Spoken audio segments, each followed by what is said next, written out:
so sanding will be kind of hard to explain because everyone probably has a different type of sander, whatnot. But anyway, so whatever sander you have, including if it's just your hand, so I'm using a belt sander, you're just going to want to, let's see, just sand the top, like put it in a, hopefully you can have a clamp like this so it goes up, that's easier, but if not, just clamp a table or something, but just sand the top here, and as a start just keep going both ways, then eventually just start going one way, so that way it'll get smooth.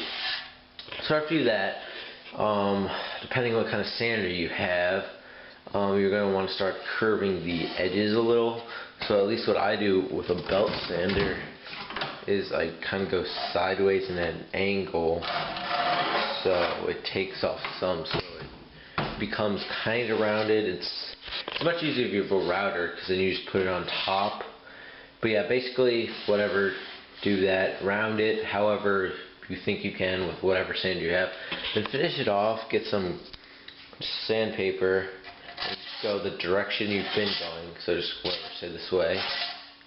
And then what I do is I fold it over like this so it gets the top too.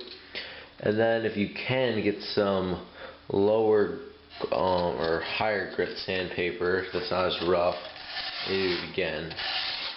I just use grip tape. I think it's an 80 grit usually, but yeah. So yeah, keep going. And you can just keep getting finer and finer grip tape. It's all preference really. It's kind of hard to do up here, like your nose and tail, but you're probably just gonna have to flip it up so the tail's pointing up, and you're just gonna have to be slower, and you're gonna have to put more time into it up there. But anyways, here I'll try to film some of it so you kind of get the idea. But really, this is all up to you.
Now I want the handheld stuff. I've done some 40 grit.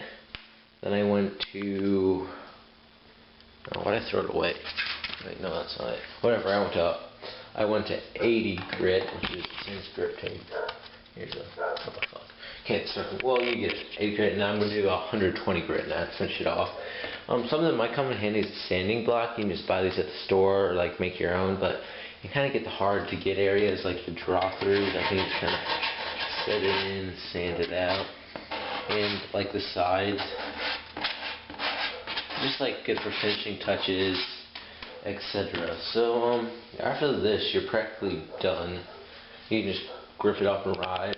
But I'm gonna maybe put a graphic on and a finishing coat of paint, or no, what the heck. You could paint it, obviously, and then, but I don't think I'm going to paint it, but I'm going to seal it with some finishers. Okay, so after you've sanded, painted, whatnot, the last step is the finish. You want to put a clear coat over your board to protect it from like the elements, whatnot, and it just looks like nice. I usually use a Valspar Perfect Finish, just a spray-on type. You can use other brands, but I like spraying the best. You can also get it in like a paint can, like just get it for like a sealer, or a clear sealer, or polyurethane or something. But no matter what, especially if you're doing the can, definitely do it outside, because this stuff smells horrible. I'm not really going to film this, because if I do, then I have to leave the door open while I was will stink. You guys know what to do, you know, just spray all over the place, try to get everywhere, and you should be good. So after you've let the first coat dry, you might want to spray another one on, and I've already done all that. So, and after you've done the second coat, you're practically good to go. Just grip it up and set it up and ride. You might want to rub it down with a towel just to get the coarse feeling off, because sometimes it leaves that. So yeah, I'm done here. So I put a little red stain on there, and the rest is just on the top, and the rest is natural. Didn't do anything to that. Overall, this board turned out pretty good for me. I mean, there's always going to be human error, especially on your first board.